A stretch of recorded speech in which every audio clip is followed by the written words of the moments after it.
तुमच्या घरामध्ये पण वयोवृद्ध आहेत का? किंवा काही लोकं असे पण असतील, की ते वयोवृद्ध नाहीत, पण तरीसुद्धा त्यांचे गुडघे दुखतात. हा पॉडकास्ट तुमच्यासाठी. नमस्कार, मी Lalit Kedare, founder of Escondo media private limited.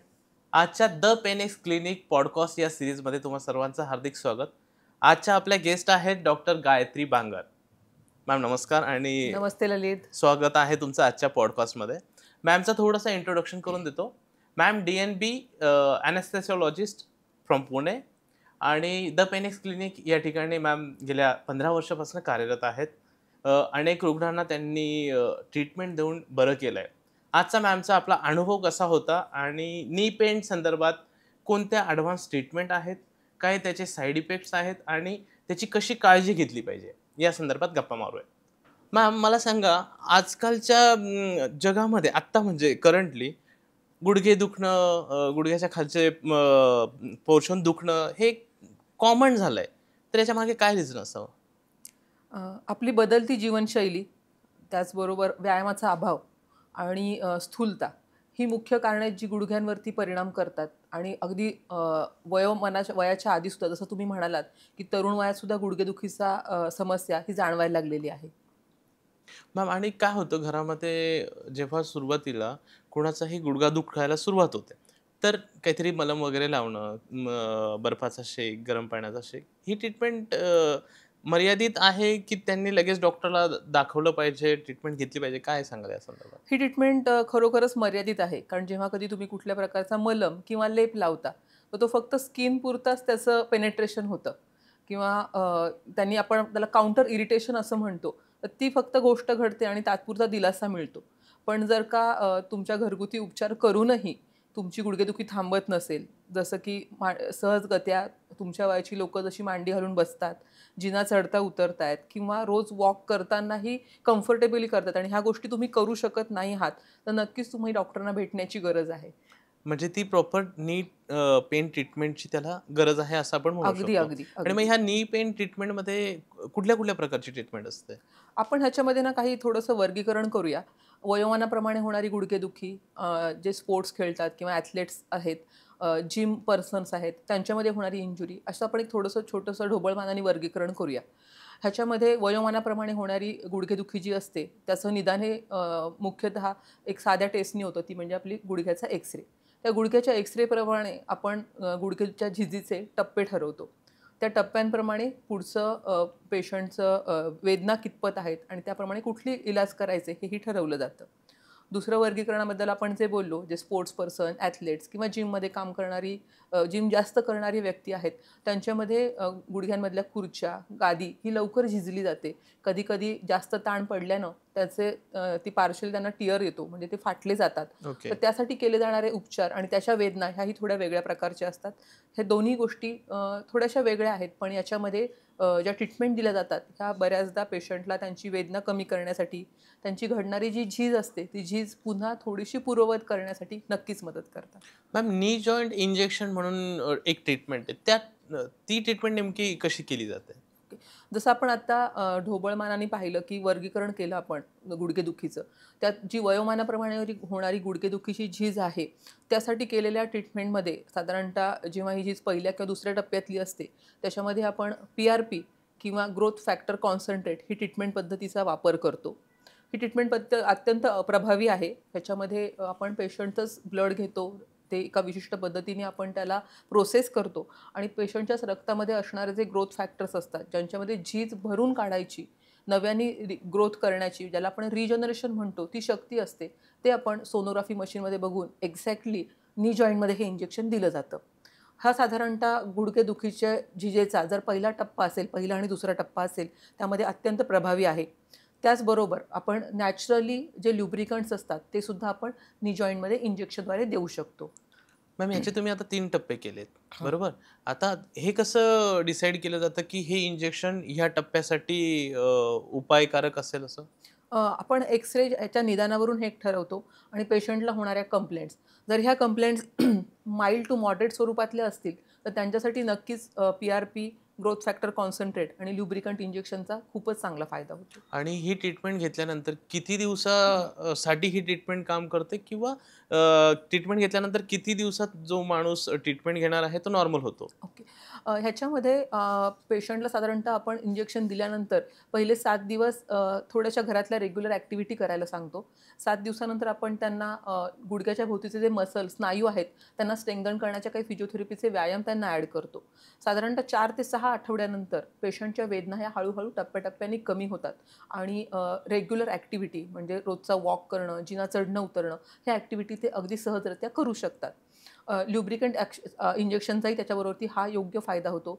जेणेकरून गुडघे कुरकुरतायत किंवा मांडी घालताना खूप ताण येतोय गुडघ्यांवर, तर ल्युब्रिकंट इंजेक्शननेही हा ताण कमी व्हायला मदत होते. मग आपण असं म्हणू शकतो का की ही ट्रीटमेंट घेतल्यानंतर जे नी रिप्लेसमेंट असते वयामानानुसार गुडघ्यांची झीज होणे आणि नंतर मग त्याच्यावर नी रिप्लेसमेंटचा हा ऑप्शन असतो, तर ही ट्रीटमेंट त्याला मदत करते? खूप छान प्रश्न विचारला तुम्ही ललित. हा प्रश्न नेहमीच आमचे पेशंटही आम्हाला विचारतात. तर साधारणतः पहिल्या, दुसऱ्या आणि तिसऱ्या टप्प्यातल्या गुडघ्याच्या झिजीसाठी PRP, GFC आणि ल्युब्रिकंट ह्या औषधाचा खूपच चांगला उपयोग होतो. ज्या रुग्णांची गुडघ्याची झीज ही 4थ्या टप्प्यातली आहे त्यांच्यासाठी सगळ्यात चांगला पर्याय म्हणजे नी रिप्लेसमेंट हाच आहे. पण काही पेशंटमध्ये मानसिक दुविधा असते किंवा मानसिकदृष्ट्या ऑपरेशनसाठी तयार नसतील, मेडिकली अनफिट असतील किंवा ऑपरेशन झाले तरीही वेदना होत आहेत, अशा पेशंटसाठी रेडिओ फ्रिक्वेन्सी ॲब्लेशन ही ॲडव्हान्स उपचार पद्धती आपण नक्कीच करू शकतो. मॅम आता तुम्ही बोललात रेडिओ फ्रिक्वेन्सी, ही कुठली ट्रीटमेंट आहे एक्झॅक्टली आणि ही कुठल्या रुग्णांसाठी युजफुल ठरते? ओके. रेडिओ फ्रिक्वेन्सी ॲब्लेशन हे पेन मॅनेजमेंटमधलं एक स्पेशलाइज इंजेक्शन ट्रीटमेंट आहे. याच्यामध्ये आपण सोनोग्राफीद्वारे गुडघ्यांच्या भोवतीच्या ज्या नसा असतात, ज्या गुडघ्यांच्या संवेदना वाहून नेतात, त्यांना आपण निडलद्वारे ॲब्लेट करतो. म्हणजे त्यांच्या भोवतीचं टेम्परेचर काही काळासाठी गरम किंवा अतिथंड केलं जातं आणि त्या नसांना बधीर केलं जातं, जेणेकरून ह्या वेदना कंट्रोल केल्या जातात. जसं मी मगाशी म्हटले की काही पेशंट हे ऑपरेशनसाठी अनफिट असतात, ज्यांची मानसिक तयारी नसते किंवा त्यांना थोडासा वेळ हवा असतो काही कारणाने, अशा पेशंटना आपण नक्कीच रेडिओ फ्रिक्वेन्सी ॲब्लेशन हा उपचार नक्की सांगू शकतो. मॅम आता जी रेडिओ फ्रिक्वेन्सी ॲब्लेशन तुम्ही म्हणालात, ही ट्रीटमेंट घेतल्यानंतर त्या रुग्णाला किती कालावधीसाठी बरं वाटू शकतो की ही ट्रीटमेंट त्याला पुन्हा घ्यावी लागते? ओके. छान विचारलं हा प्रश्न. पेशंटला जेव्हा आपण ही ट्रीटमेंट करतो तेव्हा त्याची एक्झॅक्ट ॲक्शन यायला साधारणतः 4 ते 6 आठवडे इतका वेळ लागतो आणि ह्याची ॲक्शन ही साधारणतः 2 ते 2.5 वर्ष टिकते. 2 ते 2.5 वर्ष पेशंट पेन फ्री, नी पेनपासून राहू शकतात. मॅम आता जी ट्रीटमेंट तुम्ही सांगितली, मी थोडंसं माझ्या फॅमिलीशी रिलेट करतो. माझे आजोबा आहे, 78 इयर्सचे आहेत ते आणि डॉक्टरने त्यांना थोडंसं अनफिट म्हटलेत, म्हणजे BP, शुगर आणि अजून काही त्यांना व्याधी जडलेल्या आहेत. तर अशा केसमध्ये मी ही ट्रीटमेंट त्यांना देऊ शकतो का? हो, अगदीच. आपण त्यांना रेडिओ फ्रिक्वेन्सी ॲब्लेशन ही ट्रीटमेंट पद्धती नक्कीच करू शकतो. कारण एकतर त्यांच्या मल्टिपल मेडिकल प्रॉब्लेम्समुळे ते अनफिट आहेत आणि अशा कंडिशनमध्ये आपण खूप वेळ त्यांना पेन किलर देणंही तेवढंच धोकादायक असतं. त्यामुळे रेडिओ फ्रिक्वेन्सी ॲब्लेशन ही ट्रीटमेंट पद्धती त्यांच्यासाठी नक्कीच उपयुक्त ठरेल. त्यांचं पेन कंट्रोल राहील. कारण जर तुम्ही ऑपरेशन करू शकत नाही आहात, तर किती दिवस वेदना सहन करायच्या? त्यासाठी रेडिओ फ्रिक्वेन्सी ॲब्लेशन नक्कीच मदत करू शकतो. पण मी अजून एक प्रश्न या ट्रीटमेंट संदर्भात, की याच्यामध्ये स्टेरॉइड पण यूज केलं जातं का? की काही प्रमाणात, की काय त्याचं मात्रा असतं नेमकं? स्टिरॉइड इंजेक्शन हे बऱ्याच काळापासून बऱ्याच ठिकाणी वापरलं जातं. गुडघ्यामध्येही त्याचा वापर केला जातो. आपण गुडघ्यामध्ये त्याचा वापर फक्त जेव्हा पेशंटला खूप सिव्हिअर पेन असतील, अत्यंत असह्य वेदना होत असतील आणि पेशंटचं वय जर जास्त असेल, त्याच वेळेस आपण गुडघ्यामध्ये स्टिरॉइड इंजेक्शनचा वापर करतो. अदरवाईज जेव्हा आपण रेडिओ फ्रिक्वेन्सी ॲब्लेशन ही उपचार पद्धती करतो, तेव्हा नसांना शांत करण्यासाठी, नसांभोवतीची सूज कमी करण्यासाठी आपण रेडिओ फ्रिक्वेन्सी ॲब्लेशनच्या इंजेक्शननंतर तिथे लोकली स्टिरॉइड इंजेक्शनचा वापर करतो. मॅम रेडिओ फ्रिक्वेन्सी ॲब्लेशन ही एक पेनफुल ट्रीटमेंट आहेत की नॉर्मल आहे? किंवा जर पेनफुल असेल तर मग तुम्ही काय करतात पेशंटला रिलॅक्स करण्यासाठी? रेडिओ फ्रिक्वेन्सी ॲब्लेशन ही ट्रीटमेंट आपण लोकल अनेस्थेशियामध्ये करतो. म्हणजे जेव्हा ही प्रोसिजर करतो तेव्हा जिथे कुठे आपण निडल प्लेसमेंट करणार आहोत त्या ठिकाणी आपण लोकल अनेस्थेशियाचं प्रॉपर इंजेक्शन देतो. पेशंटला सुदन करण्यासाठी आपण काही किंचित झोपेची औषधंही देतो. त्यामुळे ही प्रोसिजर वेदनादायक होऊ नये याची पूर्ण काळजी घेतली जाते. रेडिओ फ्रिक्वेन्सी ॲब्लेशन ही ट्रीटमेंट घेतल्यानंतर पेशंटनी काय काळजी घेतली पाहिजे? किंवा मग त्याने त्याचं डेली रुटीन कधीपासून स्टार्ट केलं पाहिजे? जसं आपण बोलतोय की ही ट्रीटमेंट पद्धती ही फक्त इंजेक्शनद्वारे केली जात असल्यामुळे कुठलीही चिरफाड नसते, त्यामुळे अगदी दुसऱ्या दिवसापासून पेशंट त्यांच्या घरातल्या रेग्युलर सगळ्या ॲक्टिव्हिटी करू शकतात. आम्ही पेशंटला मात्र सजेस्ट करतो की साधारणतः आठवड्यावर फक्त तुम्ही तुमचं जे डेली रुटीन आहे ते फक्त फॉलो करा. 7 ते 10 दिवसानंतर तुम्ही वॉक वगैरे सुरू करू शकता. रोजचं चालणं जे असेल ते तुम्ही सुरू करू शकता. पण कुठल्याही प्रकारच्या म्हणजे मांडी घालून बसणं, स्क्वॅट पोझिशन म्हणजे जे इंडियन टॉयलेटमध्ये वापरलं जातं ते, त्याचबरोबर क्रॉस नी म्हणजे गुडघे दुमडून बसणं, ह्या सगळ्या गोष्टी आपण काही काळापुरत्या तरी पेशंटला अवॉइड करायला सांगतो. आणि मॅम ही ट्रीटमेंट घेतल्यानंतर आपण त्यांना काही जेवणाची पथ्य किंवा मग डेली वर्कआउट वगैरे असं पण आपण सजेस्ट करतो? Physiotherapy I can.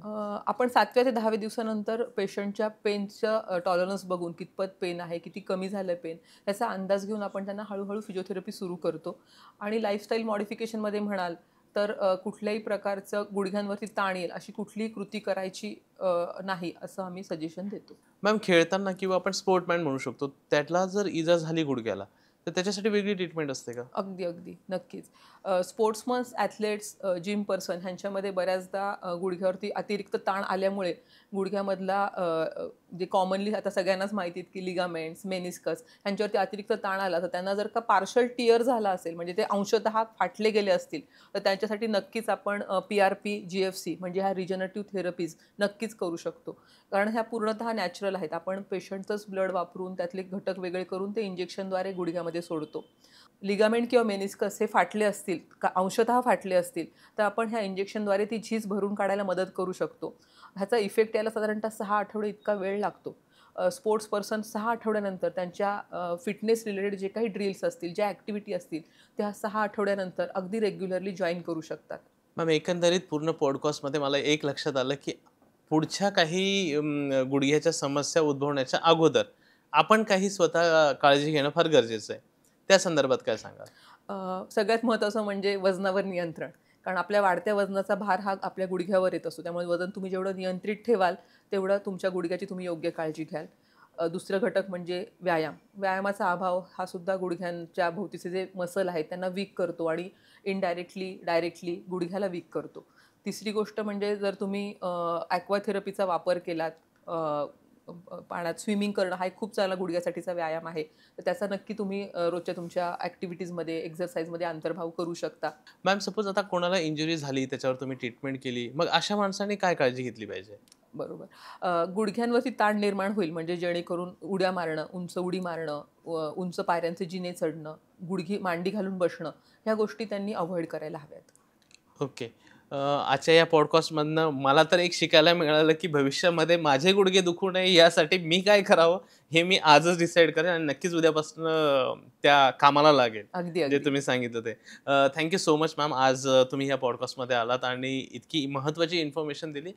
प्रत्येकाला ही इन्फॉर्मेशन नक्कीच भरोशाची आणि काळजीची असणार आहे. Thank so much ma'am. Thank you Lalit. Thank you.